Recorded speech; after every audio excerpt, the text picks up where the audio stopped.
The morning light streamed through the lace curtains, illuminating Emily's cheek.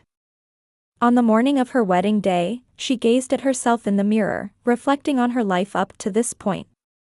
2 years ago, she never could have imagined this day would come. "Emily, hurry up and get ready. The hairstylist is waiting." Her mother Barbara's voice echoed from downstairs. She seemed to be in her usual state of panic. Barbara Wilson was a woman famous in the neighborhood for her pretentiousness. Since her husband Robert held a managerial position at a mid-sized insurance company, they lived an upper-middle-class lifestyle, but her eyes were always fixed on the upper class. Her position in the social club, her daughter's marriage prospects, the brands of clothes she wore, everything was a status symbol to show off to others. When Emily slowly descended the stairs, her sister Jessica was already elegantly sipping coffee in the living room. Jessica was the daughter who had perfectly met their mother's expectations. After graduating from a prestigious university, she worked at a famous investment bank and married David Hamilton, the CEO of an IT company, 3 years ago. David's company, Hamilton Technologies, was experiencing rapid growth and was frequently featured in local business magazines. "Are you okay?" Jessica turned around, but there was a hint of superiority in her eyes. "Did Michael leave early for work this morning?" "Yes, he had delivery work to do," Emily answered quietly. Barbara frowned. Delivery work. On his wedding day, prioritizing such work over this. Emily said nothing. Her meeting with Michael O'Connor had been a year and a half ago. When Emily was working at the library, she met him as a delivery truck driver for the shipping company that handled book deliveries. Michael was a gentle and honest person. What started as a professional relationship gradually developed as she was drawn to his kindness and sincerity.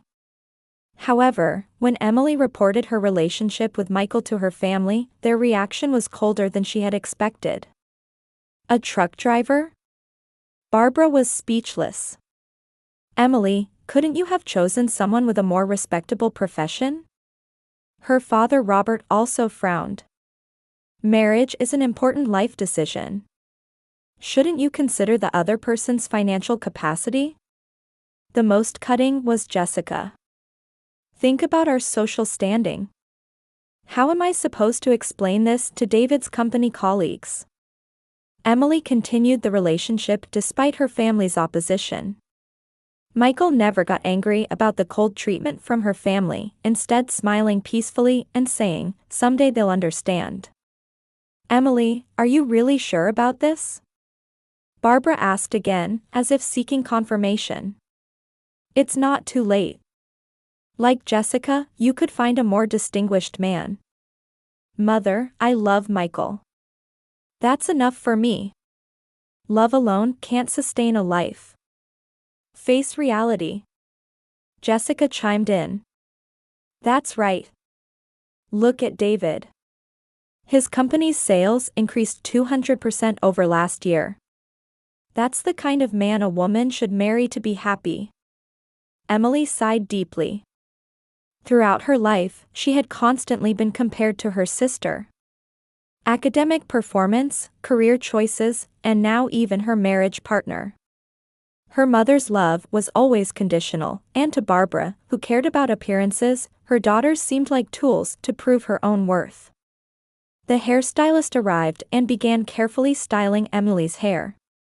Looking at herself in the mirror, she faced the complex emotions of welcoming this day.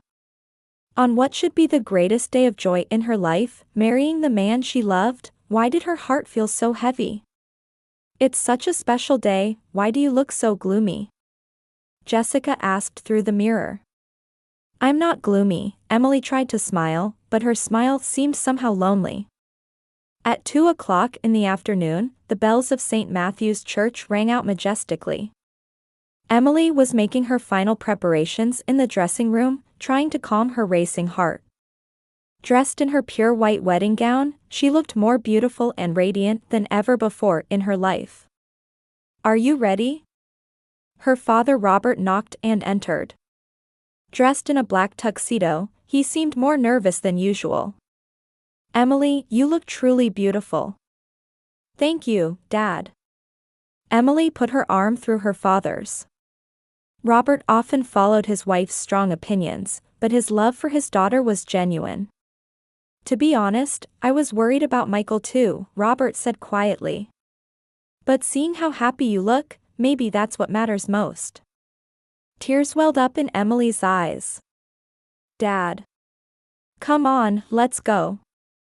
Michael is waiting for you." When the church's great doors opened, the beautiful melody of the organ began to play. Relatives and friends sat on both sides of the aisle. Emily linked arms with her father and began walking slowly. The moment Michael, standing at the altar, turned around, his face lit up. Michael looked distinguished in his black tuxedo, completely different from his usual work clothes. His deep blue eyes overflowed with love for Emily. As Emily approached the altar, she felt the atmosphere in the church becoming warmer. Pastor Johnson smiled as he looked at the couple. "Beloved friends, thank you for gathering today for the wedding of Michael O'Connor and Emily Wilson. The time came for the vows." Michael spoke first. "Emily, meeting you was the greatest miracle of my life. I'm grateful every day for your kindness, strength, and beautiful heart. No matter what difficulties we face, I swear before God to protect and love you always." His voice trembled, but his words carried deep truth. Many people in the congregation were moved to tears. It was Emily's turn. "Michael, you taught me what true love really means. Supported by your honesty, kindness, and unwavering heart, I was able to become a new version of myself. I look forward to seeing how beautiful our life together will be." The rings were exchanged, and they were united as husband and wife.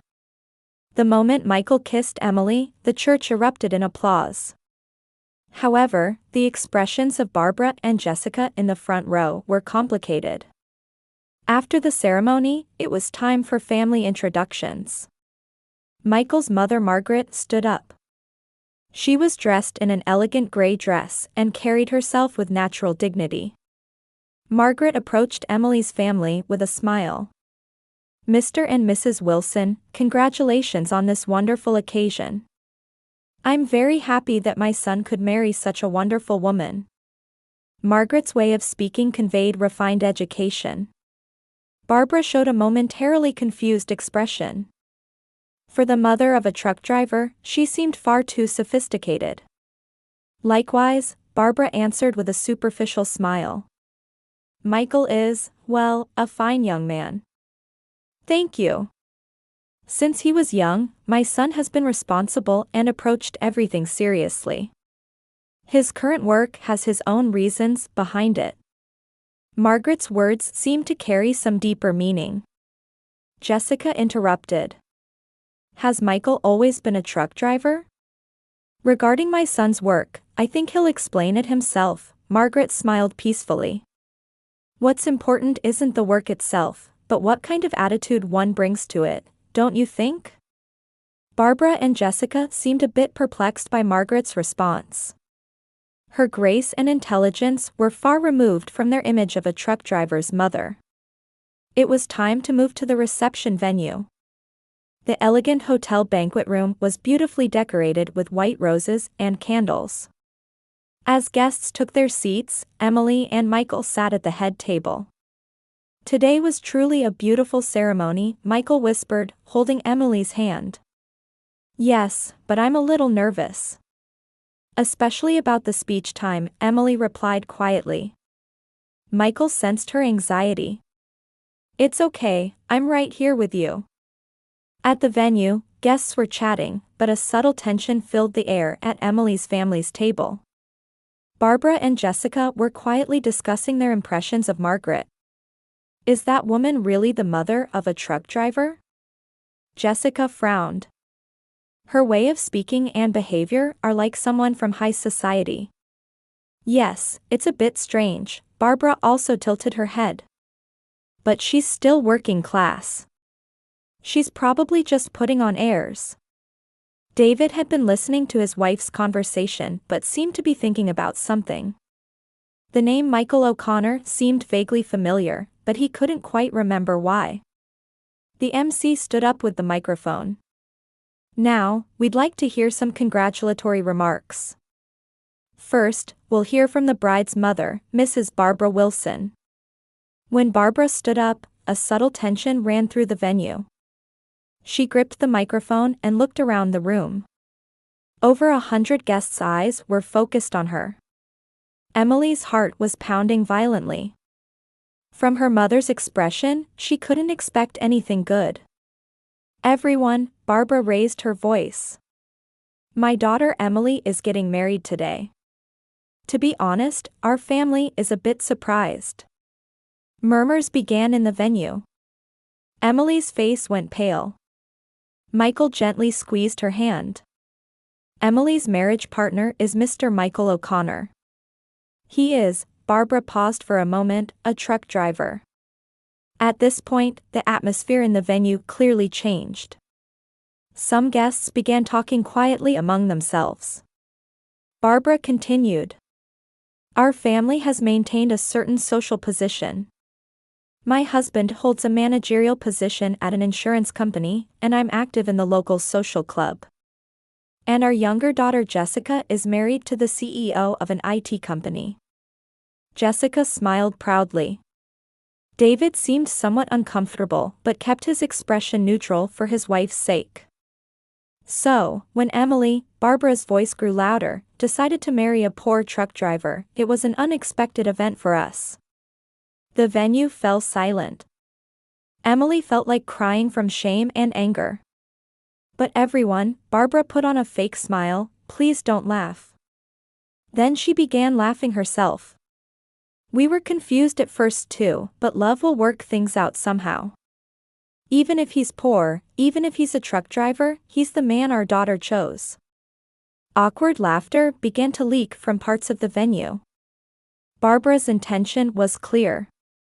While ostensibly offering words of blessing, she was actually disparaging the groom. Mr. Michael certainly doesn't have much education and isn't in a prestigious profession, but, Barbara was getting carried away, I'm sure he'll work very hard. He's a truck driver, after all. The laughter in the venue grew louder. Michael sat quietly, but his face had become hard as stone. Emily felt the urge to stand up but couldn't move. Emily had other, better options, but, Barbara continued, love can't be explained by logic. Even if he's poor, even if he lacks education, she says she's happy. At this point, Jessica stood up. Let me add to my mother's words, Jessica took the microphone. I'm also surprised by the choice my sister Emily has made. Jessica's voice was clearly filled with superiority. My husband David is the CEO of Hamilton Technologies. This year's sales are expected to exceed $50 million, with over 200 employees. Jessica puffed out her chest. The state governor even attended our wedding. The venue guests listened intently to Jessica's boasting. Meanwhile, a heavy atmosphere hung over Emily and Michael's table. In comparison, Jessica looked at her sister. Michael works in delivery, doesn't he? His annual income is probably, she smiled maliciously, on a completely different scale from ours. Laughter rose from the venue again. Jessica continued with satisfaction. But that's fine. Everyone has their place in life. For my sister Emily, this is probably appropriate. David lightly tugged at his wife's arm, but Jessica wouldn't stop. Unlike my CEO husband, Jessica's voice echoed through the venue, truck drivers do important work too. Delivering packages is also essential work. The venue was in complete uproar. Some guests laughed with amusement, while others showed confused expressions. Emily's friends looked at the Wilson family women with anger and sympathy. My sister was never realistic, Jessica wouldn't stop. Idealistic, or should I say naive? But this marriage will surely teach her about reality. Just as Michael was about to stand up, a voice came from the back of the venue. "Excuse me." All eyes turned in unison. Margaret O'Connor was quietly standing. She had been sitting quietly until now, but her dignified presence changed the atmosphere of the entire venue. "I'm sorry, but may I say a word?" Margaret's voice was quiet but carried a strange dignity. The MC hesitantly handed her the microphone. "Thank you." Margaret took the microphone and looked around the venue. "Everyone, I am Margaret, Michael O'Connor's mother." The venue fell completely silent. The previous commotion was gone, replaced by deep silence. "I've been listening to various comments about my son." Margaret's voice was calm but had steel-like strength. "There seem to be some misunderstandings, so I'd like to correct them." Barbara and Jessica's faces changed color. Emily held her breath as she watched her mother-in-law. "It's true that my son works as a truck driver," Margaret continued. "However, he has his own reasons for doing so." The tension in the venue heightened. David showed an expression as if he had realized something. "Before I speak to everyone," Margaret smiled, "I have one question. Is Mr. David Hamilton present?" David stood up in surprise. "Yes. I'm David Hamilton." "It's a pleasure to meet you." Margaret bowed gracefully. "Actually, your company and ours have been doing business together for many years."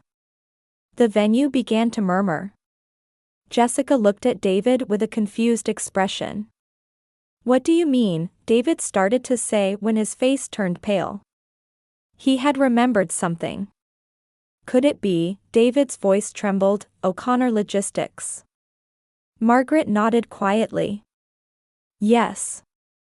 My son Michael is the president of O'Connor Logistics." The venue erupted in explosive commotion. Barbara and Jessica lost their words and froze like stones. "Wait a moment." David stood up frantically. "O'Connor Logistics is one of our company's largest clients. Our annual contract exceeds $20 million. Margaret smiled peacefully. "Since taking over the company, my son has been learning the fieldwork from scratch. Even though he's the president, he sometimes drives trucks himself to understand his employees' feelings." The venue fell completely silent. Margaret continued to hold the microphone calmly. David's face was ashen, Jessica couldn't understand what was happening, and Barbara sat with her mouth open as if in a nightmare. "Everyone, let me explain in more detail." Margaret's voice remained calm but completely dominated the venue. "My son Michael is the third-generation president of O'Connor Logistics.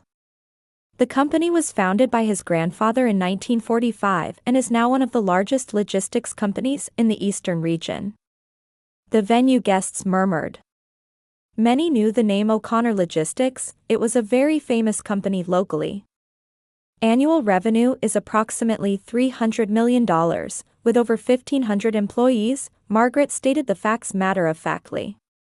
"When my son became president 2 years ago, he decided to learn the fieldwork from scratch. 3 days a week, he drives trucks himself and engages in delivery work." Emily pressed her trembling hand to her mouth. Michael looked at her with an apologetic smile. "Why would he do such a thing?" an elderly male guest called out. "My son always said, an executive who doesn't know the field can never capture the hearts of employees." Margaret's eyes shone with pride. "On weekends, he wears the company uniform and carries packages in the warehouse. All the employees truly respect him." David staggered to his feet. "Excuse me, I need to confirm, is Mr. Michael O'Connor really the president of O'Connor Logistics?" Michael slowly stood up. Unlike his previous quiet demeanor, his posture now carried natural dignity. "Yes, Mr. David Hamilton. It's a pleasure to meet you." Michael's voice was calm but clearly had a different resonance than before. "We've been doing business with your company for many years, and we're grateful." David's legs shook. "But why did you work as a truck driver?" Because I believe knowing the field is true leadership, Michael answered peacefully. Handling deliveries to the library was also part of community service. Meeting Emily there was the greatest fortune of my life. Jessica spoke with a trembling voice. But you said you were a truck driver. I am indeed a driver too, Michael smiled. But that's not all I am. I intended to be honest with Emily from the beginning, but seeing her family's reaction, I decided to take some time. Margaret took the microphone again. Actually, my son had one wish. He wanted to know whether his marriage partner's family would see his character rather than his title or wealth. Emily looked up at Michael. Michael, so you. I intended to tell you the truth from the beginning, Michael took her hand. But seeing your family's reaction, I thought I'd continue this way. I wanted to know how much you loved me and what kind of people your family really were. Barbara finally squeezed out her voice. So you were testing us from the beginning?